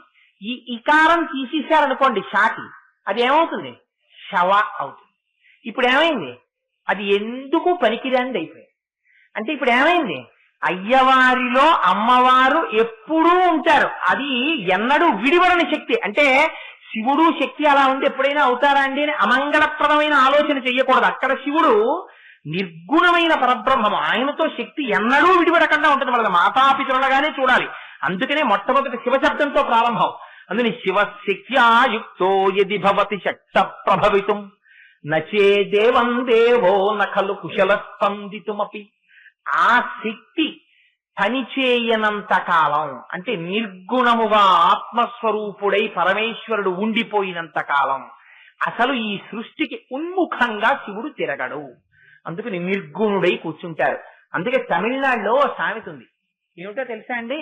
తమిళనాడులో ఎవరినైనా నోరు మూసుకుని మాట్లాడకుండా కూర్చోండి అని చెప్పాల్సి వచ్చింది అనుకోండి, గౌరవంగా ఏ సభలోనైనా ఎవరైనా ఎక్కడైనా అల్లరి చేస్తున్నారు అనుకోండి, ఇక్కడ ఎవరో ఉపన్యాసం చెప్తుంటే అక్కడ ఎవరో మాట్లాడుతున్నారు అనుకోండి, అయ్యా మీరు ఓ మూల పరమశివుడిలో కూర్చోలేరా అంటారు. అక్కడ ఓ మూల పరమశివుడిలో కూర్చోలేరా అంటే ఏమిటో తెలుసా? నీలో నువ్వు ఆనందమును పొందుతూ అద్వైతమైనటువంటి నీకన్నా వేరొక వస్తువు లేనటువంటి స్థితిలో నిర్గుణమైనటువంటి పరబ్రహ్మ ఆనందమును నువ్వు పొందుతూ ఉండలేవా? ఎందుకు అలా మాట్లాడతావు? మాట్లాడావంటే నీలోకి ఇచ్ఛాశక్తి జ్ఞానశక్తి క్రియాశక్తులు వచ్చేస్తున్నట్టు. ఇచ్ఛాశక్తి జ్ఞానశక్తి క్రియాశక్తులుగా అమ్మవారు పనిచేస్తూ ఉంటుంది లోపల. అందరిలో అంతే, అదే పని. మీకు ఇచ్ఛాశక్తి జ్ఞానశక్తి క్రియాశక్తులకి సృష్టి మొదలకు ఉండేటటువంటి ఉదాహరణ ఒకటి చెప్తాను. అమ్మవారు ఇచ్ఛాశక్తి జ్ఞానశక్తి క్రియాశక్తిగా ఉండడంటే పసిపిల్లాడు అమ్మ కడుపులోంచి బయటికి వస్తాడు. వాడికి ఆకలి వేస్తుంది. వాడికి ఏం తెలుసు చెప్పండి? ఏం చేస్తే వాడి కడుపు నిండుతుందో వాడికి ఏమైనా తెలుసా? వాడికి ఏం తెలియదు. వాడికి మాత్రం ఒక్కటి తెలుసు, ఇచ్ఛాశక్తి వాడిలో ఉన్నది. ఆకలి వేస్తోంది కడుపులో, ఏదో పొయ్యాలి, పొయ్యకపోతే ఇది నిండదు, ఇది నిండకపోతే నాకు బాధగా ఉంది. కానీ భాష వాడికి తెలియదు. వాడిలో ఏదీ లేని తనమని మీరు అనడానికి వీల్లేదు. వాడు ఏడిచ్చాడు ఆకలిస్తోంది కాబట్టి. అంటే వాడి లోపల కోరిక ఉంది, అందుకని వాడు పాలు కావాలి కాబట్టి ఏడ్చాడు. అమ్మ వచ్చింది, పక్కన పడుకుంది, స్తన్యం ఇచ్చింది. వాడికి తెలుసా అమ్మ స్తన్యాన్ని నోట్లో పెట్టుకుని కొడవడం అనేటటువంటి దాన్ని వాడు ఇంతకు ముందు చేయలేదు. మొట్టమొదటిసారి జగత్తులోకి వచ్చినటువంటి శిశువు అమ్మ స్తన్యాన్ని నోట్లో పెట్టుకోవడం కూడా వాడికి చేత కాదు. అమ్మ ఔదార్యం తనే స్తన్యాన్ని పిల్లవాడి నోట్లో పెడుతుంది, పెట్టగలదు. కానీ వాడు స్తన్యాన్ని చప్పరించి పాలని త్రాగేటట్టు అమ్మ చెయ్యగలదా? కానీ వాడు చప్పరించి తాగుతున్నాడు. ఈ జ్ఞానశక్తిని ఎవరిచ్చారు? ఇలా చేస్తే పాలు నా నోట్లోకి వచ్చి నా కడుపు నిండుతాయనే భావన వాడిలోకి జ్ఞానముగా ప్రకాశింపచేసినది జ్ఞానశక్తి. ఈ జ్ఞానం రాగానే వాడు అమ్మ స్తన్యమును చప్పరించి వచ్చిన పాలని త్రాగి కడుపు నింపుకుంటున్నాడు. ఇది క్రియాశక్తి. ఇచ్ఛాశక్తి జ్ఞానశక్తి క్రియాశక్తి, ఇచ్ఛాశక్తి జ్ఞానశక్తి క్రియాశక్తిగా చిచ్చక్తి అయినటువంటి ఆ తల్లి సర్వకాలముల యందు మారుతూ ఈ జగత్తుని నడిపిస్తూనే ఉంటుంది. ఇప్పుడు మీరు ఆలోచించండి, మీరు నిద్ర లేచిన దగ్గర నుంచి సుషుప్తిలోకి వెళ్ళిపోయే వరకు కోరికలు పుట్టడం, ఇది ఎలా తీసుకుందామని లోపల ఆలోచన చేయడం, దానికోసం మీరు వెళ్ళడం. ఇవాళ సాయంకాలం ఏదో కోటేశ్వరరావు గారు సౌందర్యలహరి చెప్తారటండి. సౌందర్యలహరి చెప్తారా? అయ్యో మనం సినిమాకి వెళ్దాం అనుకున్నాం అనుకుని, వద్దు సౌందర్యలహరికే వెళదాం, సినిమా ఏముంది ఉంటుందిట, కాసేపు ఉపన్యాసం విందాం అని భక్తితో మనస్సు లోపల ఒక సంకల్పం చేసుకోవడం, ఒక నిర్ణయానికి రావడం, ఆ తర్వాత క్రియాశక్తి, కాళ్ళు నడిచి రావాలి ఇక్కడికి, అప్పుడే కదా శరీరం వచ్చి కూర్చుంటుంది. ఇచ్ఛాశక్తి జ్ఞానశక్తి క్రియాశక్తి, ఇచ్ఛాశక్తి జ్ఞానశక్తి క్రియాశక్తులుగా మారిపోతున్నటువంటి చిచ్చక్తి ఎవరు? అమ్మవారు. ఆ అమ్మవారు లోపల లేదనుకోండి, ఆ శక్తులన్నీ వెనక్కి వెళ్ళిపోయి ఆత్మలోకి వెళ్ళిపోయాయి అనుకోండి, తాను ఆత్మగా ఉండిపోయాడు అనుకోండి, ఇక బాహ్య ప్రపంచంతో వాడికి ఏమైనా సంబంధం ఉందా? రమణ మహర్షి ఎలా ఆత్మానందాన్ని పొందారో అలా ఆత్మానందంలో స్థితిగతుడై ఉండిపోతాడు. అప్పుడు ఈ శరీరాన్ని తేళ్లు వచ్చి కొరికిచ్చాయి అనుకోండి, జర్రిలు వచ్చి కొరికిచ్చాయి అనుకోండి, వాడికి ఏమైనా తెలుసా? వాడికి ఏం పట్టదు, వాడికి అన్నం అక్కర్లేదు, వాడికి నీళ్ళు అక్కర్లేదు. బయట జగత్తుకి శరీరమునకు ఉన్న సంబంధం తెగిపోతుంది. ఇలా తెగిపోయేటట్టు చేసి శివుడిలోనూ కలుపుతుంది, శివుడు తెలియకుండా జగత్తులోనూ తిప్పుతుంది. రెండు అమ్మవారు చేస్తున్న. అమ్మవారు తెర వేసేసినంత కాలం ఇక్కడే తిరుగుతుంటాడు, పందిగా తిరుగుతాడు, పిల్లిగా తిరుగుతాడు, కుక్కగా తిరుగుతాడు, నక్కగా తిరుగుతాడు, మనిషిగా తిరుగుతాడు. ఒకనాడు ఆ తల్లికి అనుగ్రహం కలుగుతుంది. ఎన్నాళ్ళు తిరుగుతావురా ఇలాగా? ఒక్కసారి అసలు నువ్వు ఎక్కడి నుంచి వచ్చావో తెలుసా? తిరగడం కాదురా నీ స్థితి, తిరగకుండా ఉండిపోవడం నీ స్థితి అని అమ్మవారు నేర్పుతుంది. ఆ నేర్పిన నాడు ఏం చేస్తుంది? తెర పైకెత్తేస్తుంది. ఎత్తేస్తే ఏమవుతుంది? శివశక్తి ఐక్యరూపిణి లలితాంబిక.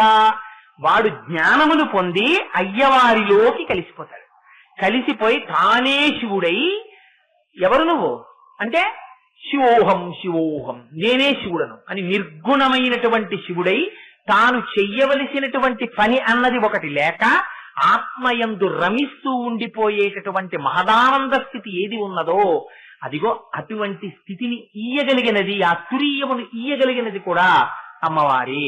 అందుకే మీకు ఎంత పీఠాధిపతులు ఎవనివ్వండి, ఎంత శివభక్తులు ఎవనివ్వండి, ఎంత విభూతి పుండ్రాలు పెట్టనివ్వండి, శ్రీచక్రార్చన చేస్తారు. అయితే శ్రీచక్రార్చన చేస్తారని నేను అన్నానని ఎవ్వరూ కూడా పొరపాటున కోటేశ్వరరావు గారు అన్నారండి ఆ రోజున వేదిక మీద అని శ్రీచక్రార్చన చేయరాదు.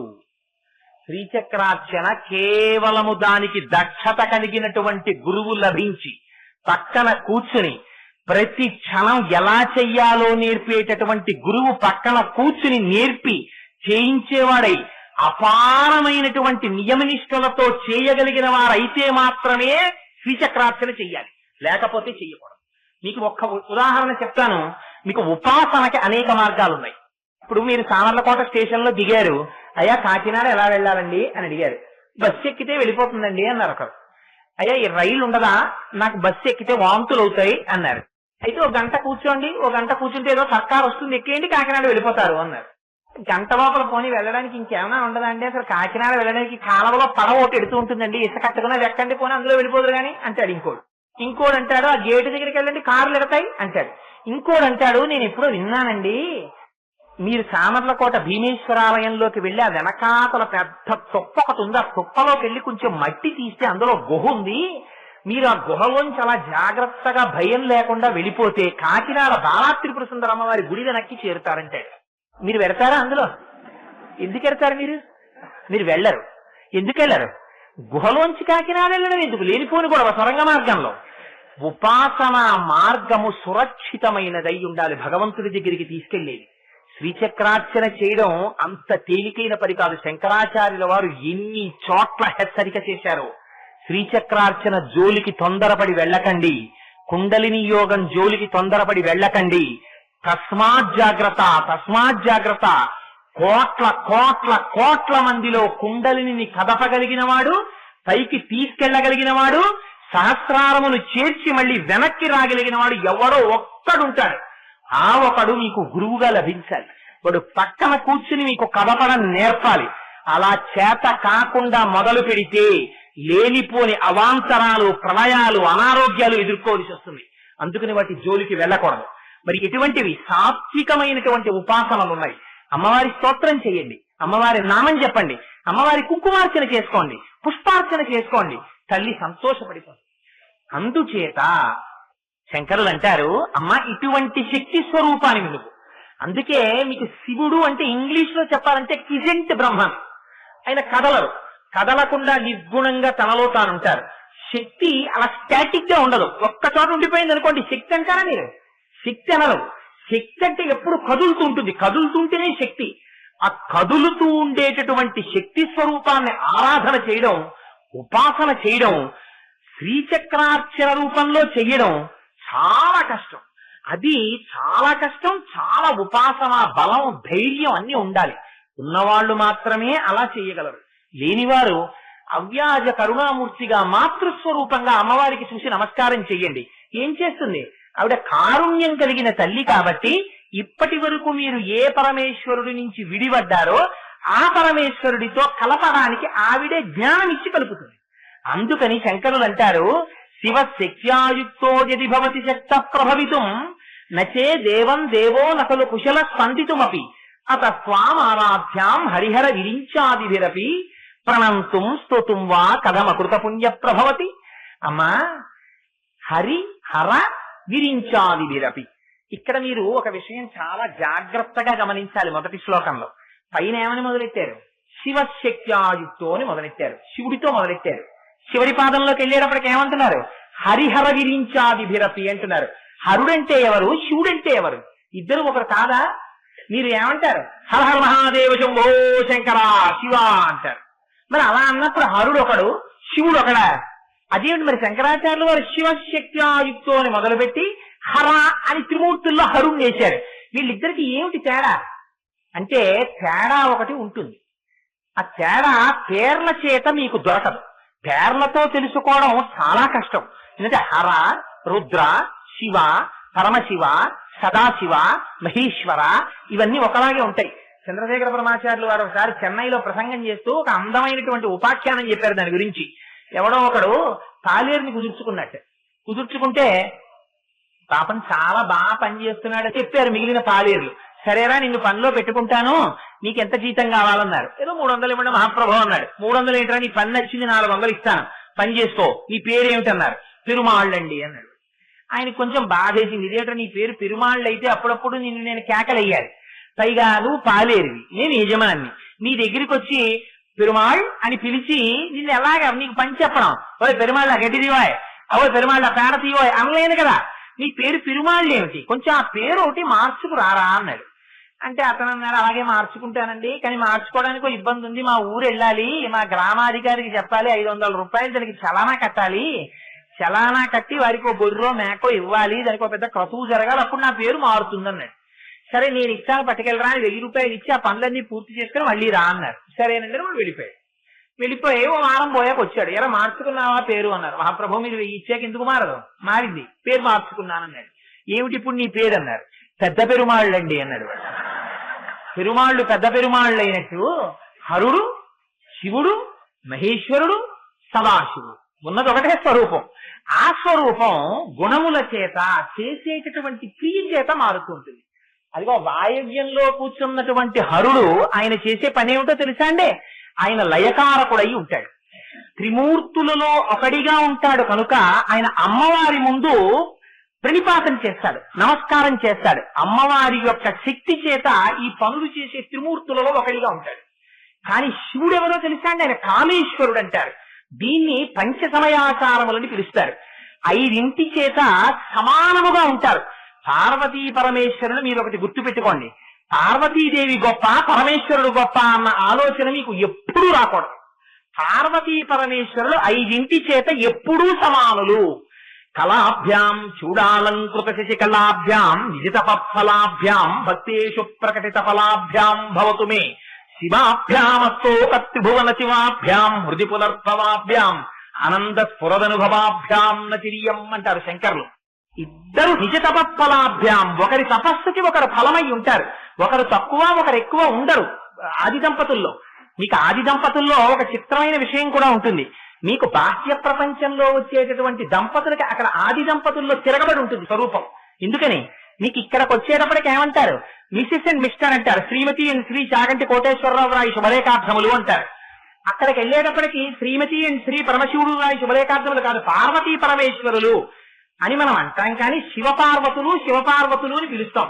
పైగా మీకు ఇక్కడ స్త్రీ అబల, అబల కాబట్టి రక్షింపబడుతుంది పురుషుడి చేత. అక్కడ అమ్మవారు అబల కాదు, ఆవిడ శక్తి. ఆవిడ పరమశివుణ్ణి కదుపుతుంది, కదిపి సృష్టి చేస్తుంది. అక్కడికి వెళ్ళేటప్పటికి ధర్మం మారుతుంది. అలా 5 చేత వాళ్ళు సమానులై ఉంటారు. దేని చేత? నామము. నామములు ఇద్దరివి సమానంగా ఉంటాయి, మార్పులు ఉండవు. అందుకే ఇందాక చెప్పానే శివ శివాణి, భవ భవాని, రుద్ర రుద్రాణి, ఈశ ఈశాని, బ్రహ్మ బ్రాహ్మణి, అలా ఇద్దరి పేర్లు సమానంగా వెళ్ళిపోతాయి. రూపము, ఇద్దరి రూపములు కూడా సమానంగా ఉంటాయి. మీరు ఎప్పుడైనా అందుకే మహాకామేశ్వరుడి యొక్క తొడ మీద కూర్చున్న కామేశ్వరి స్వరూపాన్ని చూడండి. కామేశ్వరుడు అంటే ఎవరో తెలుసా అండి? నిర్గుణమైన పరబ్రహ్మములో సృష్టిగా మారాలన్న కోరిక, కామము కలిగిన వాడు కామేశ్వరుడు. ఆయన యొక్క కామముగా మారినటువంటి కోరికగా ఇంతమందిగా మారదామనిపించినటువంటి కోరిక అమ్మవారు. అందుకని కామేశ్వరుడు కామేశ్వరి ఇద్దరు ఎర్రగా ఉంటారు, ఇద్దరు 4 చేతులతో ఉంటారు, ఇద్దరికి 3 కళ్ళు ఉంటాయి, ఇద్దరికి శిరస్సు మీద చంద్రరేఖ ఉంటుంది, ఇద్దరు 4 ఆయుధములు పట్టుకుంటారు, ఇద్దరు పాశం పట్టుకుంటారు, అంకుశం పట్టుకుంటారు, ధనస్సు పట్టుకుంటారు, బాణాలు పట్టుకుంటారు. అందుకని నామము ఒకటే, రూపము ఒకటే, ఆవాసము ఒకటే. ఇద్దరు మేరు పర్వతం మీద ఉంటారు, ఇద్దరు కైలాస పర్వతం మీద ఉంటారు, ఇద్దరు శ్రీచక్రంలో బిందు స్థానంలో ఉంటారు, ఇద్దరు మణిద్వీపంలో ఉంటారు. అంతే తప్ప పరమశివుడు అక్కడ ఉంటాడు, పార్వతీదేవి ఇక్కడ ఉంటుందని మీకు చెప్పరు. అందుకని నివాసము ఇద్దరిది ఒకటే, వాళ్ళు చేసే పనులు ఇద్దరికీ ఒకటే, ఇద్దరు చేసే పని ఒకటే ఉంటుంది. సృష్టి స్థితి లయ తిరోధానము అనుగ్రహము. మీరు అందుకే చూడండి, అమ్మవారిగా చెప్తే అమ్మవారి ఇలా కూర్చుని వాళ్ళు 4 కింద పెట్టుకుని సదాశివుడి పర్యంకం మీద కూర్చుంటుంది. అది పరమశివుడిగా చెప్పారనుకోండి, చిదంబరంలో నటరాజుగా మారిపోతారు. అందుకే తమిళనాట ఇప్పటికీ కూడా ఒక సామెత ఉంది. కొత్తగా ఎవరైనా పరిచయం ఉన్నటువంటి వాళ్ళతో కొద్దిగా స్నేహం కుదురుతోంది అనుకోండి, వాళ్ళ ఇంటికి మీరు వెడితే ఇసే ఫలానా వారు వచ్చారు, కొంచెం కాఫీ పట్టరావే అన్నారు అనుకోండి, అబ్బా అస్తమానం కాఫీ కాఫీ అని తినేస్తారు, ఎక్కడున్నాయండి పాలు అందనుకోండి ఆవిడ. అంటే ఈ వచ్చిన ఆయన అడుగుతారు తమిళంలో, ఏమంటారంటే ఏమంటే మీ ఇల్లు మధురయ్య చిదంబరమా అంటుంటారు. మధురై అంటే అక్కడ అమ్మవారు మీనాక్షి అమ్మవారు, అమ్మవారి యొక్క యాజమాన్యం ఆవిడ నిర్వహిస్తుంది. గుళ్ళో సుందరేశ్వరుడు ప్రశాంతంగా కూర్చుంటాడు. చిదంబరంలో అక్కడ శివకామ సుందరి ప్రశాంతంగా కూర్చుంటుంది, నటరాజు గారు నిర్వహిస్తూ ఉంటారు విషయాలన్నీ. అందుకని మీ ఇల్లు చిదంబరమా మధురయ్య అని అడుగుతారు. మా ఇల్లు మధురయ్యండి అని సీక్రెట్ గా చెప్పుకున్నారనుకోండి మొగాళ్ళు, ఆవిడదే పెత్తనం అండి నేను ఇలా కూర్చుంటానని. అదేమిటండో మా ఇల్లు చిదంబరం అన్నాడు అనుకోండి, నేను నటరాజునండి అని. నటరాజు అయితే ఏం చేస్తాడు? నటరాజు ఒక చేతిలో ఢమరుక పట్టుకుంటాడు. ఢమరుక శబ్దగుణాత్మకం, ఆకాశం శబ్దంతో సంబంధం కలిగి ఉంటుంది. ఆకాశాద్వాయు అని సృష్టి అంతా ఆకాశంలోంచి వచ్చింది. ఢమరుక సృష్టికి గుర్తు. అలాగే స్థితి నిలబెట్టడానికి గుర్తు. నిలబెట్టడం నవ్వుతున్నటువంటి నటరాజు యొక్క ముఖం. లయ అన్నింటినీ తనలోకి కలిపేసుకోవడం. ఒక చేతిలో అగ్నిహోత్రం ఉంటుంది. సృష్టి స్థితి లయ తిరోధానము. సర్పం చుట్టుకుని ఉంటుంది, ఆ చుట్టుకున్నటువంటి సర్పం తిరోధానానికి గుర్తు. అనుగ్రహము అంటే మళ్ళీ భగవంతుడితో కలపగలిగినటువంటి జ్ఞానం ఇవ్వడానికి గుర్తు ఏమిటి? బ్రాహ్మీభూతమైనటువంటి ఎడమ పాదము పైకి లేచి ఉంటుంది, ఊర్ధ్వగామి. అంటే జ్ఞానమును పొంది శంకరుడితో కలవడం. అందుకని నటరాజస్వామిగా ఆనంద తాండవమూర్తి అని పిలుస్తారు ఆయన్ని. అంటే ఆనందమని అయి ఉంటాడు. అమ్మవారు ఇలా కూర్చుంటుంది. అందుకే ఆవిడ పంచ ప్రేతాసనాసీన పంచబ్రహ్మాసన స్థిత అని పేరు ఆవిడికి. పంచబ్రహ్మలు ఉండేటటువంటి ఆసనం మీద కూర్చుంటుంది. ఇప్పుడు మీరు ఆలోచించండి, నిజంగా అంత మహాపతివ్రత అయినటువంటి అమ్మవారు మంచం చేయించుకుని బ్రహ్మగారు నోకోడు, శ్రీ మహావిష్ణువు నోకోడు, రుద్రుణ్ణి ఓకోడు, ఆ తర్వాత ఇటు పక్కకి తీసుకొచ్చే మహేశ్వరుడు ఓకోడు, దాని మీద సదాశివుడు వాళ్ళ ఆయన పడుకుంటే ఆయన తొడ మీద ఆవిడ కూర్చుని కనిపించింది అనుకోండి, మనకి ఏమనిపిస్తుంది? ఏమిట్రా అలా కూర్చుంది ఈవిడ అని చెప్పి ఆవిడ్ని చూడడం కన్నా ఇది మంచం ఏమిటి ఇంత విచిత్రంగా ఉంది, కోళ్లులే 4 మనుషులు కూర్చున్నారు ఇలాగా, ఆయన ఏమిటి మంచానికి పైన ఉండవలసిన పట్టెడ లేదు, ఈయనెవరో పడుకున్నాడు, ఈయన తొడ మీద ఈవిడ పడుకుంది, ఏమిట్రా ఈ మంచం అని మనకు అనిపించదండి. ఆ మంచం యొక్క రహస్యమే అమ్మవారు అనుగ్రహించి శక్తి ఇచ్చిందా బ్రహ్మగారు సృష్టి చేస్తాడు, అమ్మగారు అనుగ్రహించి శక్తిని ఇచ్చిందా శ్రీ మహావిష్ణువు స్థితి చేస్తారు, అమ్మ అనుగ్రహించి రుద్రుడికి శక్తినిచ్చిందా లయం చేస్తాడు, అమ్మ అనుగ్రహించి మహేశ్వరుడికి శక్తినిచ్చిందా శిరోధానం చేస్తాడు. అమ్మ అనుగ్రహించి సదాశివుడికి శక్తినిచ్చిందా, ఆయన అనుగ్రహం చేస్తాడు. అందుకని ఈ 5 మీద అమ్మవారు కూర్చుని ఉంటుంది. పంచకృత్య పరాయణ నటరాజస్వామిగా ఆయన ఒక్కడే, పక్కనే ఉండదు శివకామ సుందరి. అజ్ఞానాన్ని తొక్కి పట్టి ఓ కాలుతోటి ఒక కాలు పైకి లేపి నాట్యం చేస్తూ నటరాజమూర్తిగా పంచకృత్యపరాయణుడై ఉంటాడు. ఆవిడ చేసిన పంచకృత్యాలే, ఈయన చేసిన పంచకృత్యాలే. వాళ్ళిద్దరికి వేరే పనులు ఉండవు, ఈ 5 ఉంటాయి. అందుకని ఇద్దరూ కూడా తమ తమ ధర్మము చేత తాము చేసేవి ఈ 5 చేస్తారు. వీళ్ళు ఇద్దరూ చేసేటటువంటి ఆశీర్వచనం ఏమిటి? ఒకటే ఆశీర్వచనం. అమ్మవారు ఆశీర్వచనం చేసినా, అయ్యవారు ఆశీర్వచనం చేసినా ఏం చెప్తారు? నువ్వు నేనగుగాక అంటాడు శివుడు. అంటే ఒరే, నీకు ఈ అజ్ఞానం పోయి నేను జీవుండి జీవుండి జీవుండనే భ్రాంతి పోయి జీవ బ్రహ్మైక్య సిద్ధి కలగాలని శివాశీర్వచనం. అందుకని అయ్యవారు అలా ఆశీర్వదిస్తారు. అమ్మవారు ఏం చేస్తుంది? శివశక్తి రూపిణీ లలితాంబిక మాయని విరిచేసి అయ్యవారిలోకి అమ్మవారు కలిపేస్తుంది. అందుకని ఏమైంది? ఇద్దరు ఒకటే చేస్తున్నారు. అందుకని ఇద్దరు చేసే పనులు ఒకటి. అందుకని శివ శక్తి ఇద్దరు సమానమైన వారన్న దాన్ని ఆవిష్కరిస్తూ ప్రణంతుం స్తోతుం వా కథమకృత పుణ్య ప్రభవతి. ఎన్ని రహస్యాలు దాస్తారండి శంకరాచార్యుల వారు. నిజంగా ప్రణంతుం నమస్కరించాలన్నా, స్తోతుం వా నీ గురించి చెప్పాలన్నా, కథమకృత పుణ్య ప్రభవతి పూర్వం చేసిన పుణ్యం ఉండాలమ్మా. ఏమిటి మాటలో రహస్యం? అందులో ఏమిటో తెలుసా అండి? 2 చెప్పడంలో మీరు ఇప్పుడు ఏమనాలి? నిజంగా ఇది చదివితే శంకరాచార్యుల వారు అహంకారంతో మాట్లాడినట్టు అవుతుంది. ఎందుకని? ప్రణంతుం నమస్కరించాలన్నా, స్తోతుం వా నీ గురించి చెప్పాలన్నా పూర్వం పుణ్యం చేసిన వాడై ఉండాలమ్మా. సౌందర్యలహరి చెప్పిన వాళ్ళు ఎవరు? శంకరాచార్యుల వారు. అందుకని ఇప్పుడు శంకరాచార్యుల వారు ఏంటి? నేను పుణ్యం చేసిన వాడిని అని చెప్పుకున్నట్టు అయిందా లేదా? నిజంగా శంకరాచార్యుల వారు అంత అహంకారంగా మాట్లాడతారా? మాట్లాడితే దవీయాంశం దీనం స్నపయ కృపయా మమపి శివేర్ ఎందుకంటారు? ఆయన మహాభక్తుడుగానే ఉంటారు, మహాజ్ఞాని, మహాభక్తుడు. అటువంటి శంకరాచార్యుల వారు ఈ మాట ఎందుకన్నట్టు? ఇందులో రహస్యం ఏమిటో తెలుసా అండి? ప్రణంతుం స్తోతుం వా అంటే కాయిక మానసిక వాచిక పుణ్యములు సర్వకాలములయందు నీ స్వరూపంగా చేసే అదృష్టము నాకు కావాలి. ఎందుకని? ప్రణంతుం, ప్రణంతుం అంటే మీరు భూమి మీద పడి నమస్కరించాలి అమ్మవారికి. అమ్మవారికి భూమి మీద పడి నమస్కరించాలంటే కాయికమైనటువంటి కైంకర్యం చెయ్యాలి. స్తోతుం వా అమ్మవారి గురించి మాట్లాడాలి. మాట్లాడాలంటే ఇప్పుడు ఏమైంది? వాచిక కైంకర్యం చెయ్యాలి.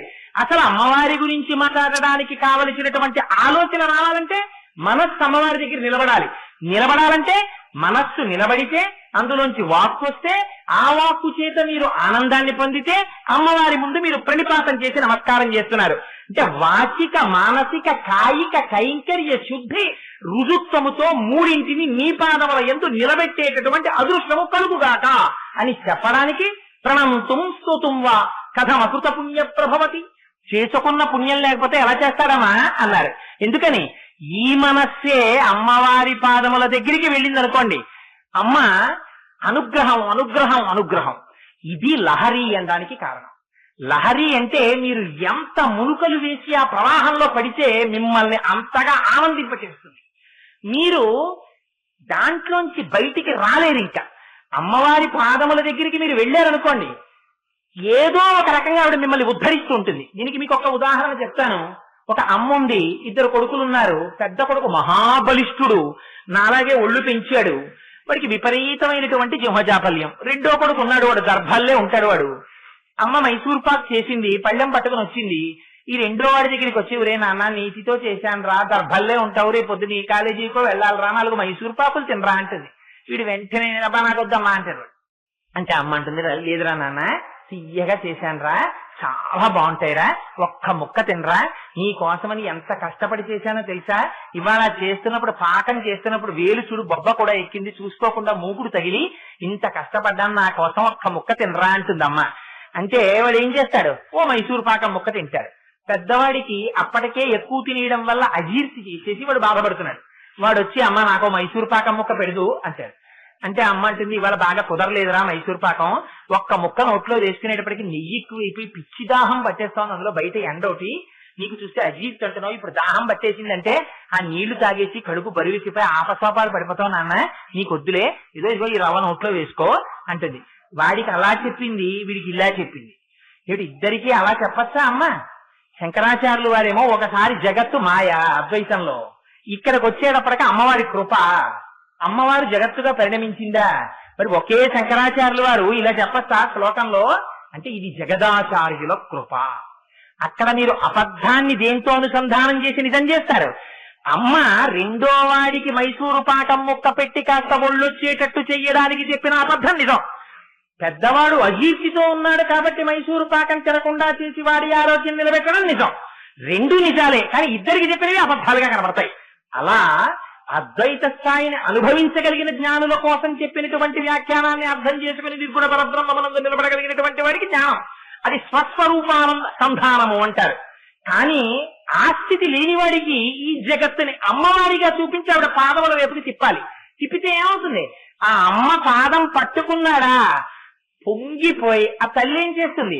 మెల్లిమెల్లిగా మెల్లిమెల్లిగా ఇప్పటి వరకు మీకు ఏది లొంగడం లేదో దాన్ని అమ్మ లొంగేటట్టు చేస్తుంది. ఎందుకని? ఆవిడే సృష్టించింది, మనస్సును ఆవిడ సృష్టించింది, మిమ్మల్ని ఆవిడ సృష్టించింది, జగత్తును ఆవిడ సృష్టించింది. తను ఏది సృష్టించిందో దాన్ని ఆవిడే వెనక్కి తీసేస్తుంది. తీసేసి అయ్యో పాపం వీడు నా వెంట పడ్డాడు, నా పాదాలు పట్టుకుంటున్నాడు, ఇలా తీయడానికి అమ్మవారికి ఉన్న వాత్సల్యం ఏమిటి? కారుణ్యము. అయ్యో పిల్లాడండి పాపం అస్తమానం నా పాదాలు తలుచుకుంటున్నాడు, వీడికి ఏదైనా నేను ఉపకారం చెయ్యొద్దా అని ఏం చేస్తుంది? ఇంద్రియ వ్యామోహాన్ని, మనస్సు యొక్క లంపటాన్ని తీస్తుంది. తీస్తే ఏమవుతుంది? సదాశివ స్వరూపం అర్థమవుతుంది. అందుకని అమ్మ అలా చెయ్యడం త్రికరణ శుద్ధిగా నీ దగ్గరికి వచ్చి ఓ శ్లోకం చెప్పాలన్నా, నీకు నమస్కారం చెయ్యాలన్నా, నీ యందు మనస్సు నిలబెట్టాలన్నా అసలు ప్రారంభం అంటూ కూడా జరగాలి కదమ్మా. అది లేనప్పుడు బ్రహ్మ అయితే ఏమిటి, విష్ణువైతే ఏమిటి, రుద్రుడైతే ఏమిటి? నిన్ను స్తోత్రం చేయగలరా? చేయలేరమ్మా అన్నారు. ఎందుకని వీళ్ళ ముగ్గురిని చెప్పడం? సృష్టిలో అందరికన్నా పెద్దవాళ్ళు వీళ్ళు ముగ్గురు కాబట్టి వాళ్లే చెయ్యలేనప్పుడు మనం ఎక్కడ చేస్తాం? కాబట్టి ప్రయత్నపూర్వకంగా మనుష్య జన్మలోకి వచ్చావు కనుక అమ్మవారి పాదముల యందు భక్తి అలవాటు చేసుకుని కారుణ్యమూర్తి కనుక ఆ తల్లి పాదములు పట్టి నమస్కరించావా, ఇప్పటి వరకు ఏ అజ్ఞానంలో తిరుగుతున్నావో ఆ అజ్ఞానాన్ని తీసేసి అయ్యవారిలోకి కలపగలిగిన సమర్థురాలు అమ్మా అని మనకి చెప్పడం కోసమని ఆ శివశక్తుల్లో శివనామాన్ని ముందు పెట్టి అమ్మవారి పాతివ్రత్యాన్ని ఆవిష్కరించి అమ్మవారిని శక్తి స్వరూపంగా చెప్పి నిర్గుణ బ్రహ్మం ఏ విధంగా జగత్తుగా పరిణమిస్తోందో రహస్యాన్ని చెప్పి ఈ సృష్టి రహస్యాన్ని ఆవిష్కరిస్తూ స్పందితుమపి అన్న మాట చెప్పడం చేత ఆ శక్తి ఎప్పుడు లోపలుంటుంది తప్ప బయట ఉండేది కాదు, ఎప్పుడు వాళ్ళిద్దరూ కలిసే ఉంటారన్న రహస్యాన్ని చెప్పి ఒక్కొక్క మాటలో శంకరాచార్యులు వారి సౌందర్యలహరిలో ఉన్న గొప్పతనం ఏమిటో తెలుసా అండి? వివరణ చేయరు. అమ్మవారు ఎక్కడో బయట ఉండదు, అమ్మవారు అయ్యవారు లోపలే ఉంటుంది అలా చెప్పరాయన. ఒకే మాట వేస్తారంతే, స్పందితుమపి అంటారు. స్పందన అన్న మాట తీసి మీరు వ్యాఖ్యానం చదువుకోవాలి. స్పందన ఎక్కడ జరుగుతుంది? బయట జరగదు, లోపల జరుగుతుంది. లోపల జరుగుతోంది కాబట్టి శక్తి ఎక్కడుంది? బయట లేదు, లోపలే ఉంది. అందుకని లోపలే ఉన్న శక్తి కాబట్టి ఎప్పుడు ఆయనతో కలిసే ఉంది. ఆయనతో కలిసి ఉండడంలోనే అమ్మవారి యొక్క గొప్పతనం ఉంది. అయ్యవారిని విడిచి అమ్మవారు ఉండనే ఉండదు. అటువంటి అమ్మ కాబట్టే ముందు శివశబ్దంతో మొదలెట్టి అమ్మవారిని సంతోష పెట్టడం. ఇన్ని రహస్యాలు ఒక శ్లోకంలోకి తీసుకొచ్చి ఈ సృష్టి రహస్యాన్నంతటిని బయటపెట్టి ముందు భక్తితో అమ్మ పాదములు పట్టుకుంటే జ్ఞానం వైపుకి నడిపేటటువంటి శక్తి అమ్మకుందని చెప్పి ఇన్నింటిని మనకి మొదటి శ్లోకంలో చెప్పి మహానుభావుడు మన కోసమని మన కృతార్థుల్ని చెయ్యడం కోసమని ఇంత పరిశ్రమ చేశారు జగదాచార్యులు. వారికి మనం ఏమి రుణం తీర్చుకుంటాం? ఒక్క నమస్కారం చేయడం. అందుకని శివశక్త్యాయుక్తో యది భవతి శక్త ప్రభవితుం నచే దేవం దేవో నఖలు కుశల స్పందితుమపి అతస్వామరాధ్యాం హరిహర విరించాదిభిరపి ప్రణంతుం స్తోతుం వా కథమకృత పుణ్య ప్రభవతి. రేపటి రోజున అలా ఉండేటటువంటి శక్తి స్వరూపమైనటువంటి అమ్మవారిని సగుణంగా ఎదురుగుండా సింహాసనం మీద కూర్చుని చూస్తే ఎలా చూడాలో, ఎలా కూర్చుంటుందో, చేతులు ఎలా ఉంటాయో, కాళ్ళు ఎలా ఉంటాయో, ఆవిడ రంగు ఎలా ఉంటుందో, ఆ సాకార స్వరూపం ఎలా ఉంటుందో, ఏది దర్శనం చేస్తే ఏమవుతుందో, ఇహమునందు కోరికలు ఎలా తీరుస్తుందో, జ్ఞానం ఎలా ఇస్తుందో, అమ్మవారి యొక్క వైభవాన్ని సాకార రూపంగా శంకరులు ఆవిష్కరిస్తూ అవిద్యానామంతస్తిమిరమిహిరోద్వీపనకరి జడానాం చైతన్య స్తబకమకరంద శృతిఝరి దరిద్రాణం చింతామణిగుణనికా జన్మ జలధౌ నిమగ్నానాం దంస్ట్రా మురరిపువరాహస్య భవతి అని ఒక శ్లోకం చెప్తారు. రేపటి రోజున ఆ శ్లోకాన్ని వ్యాఖ్యానం చేస్తాను.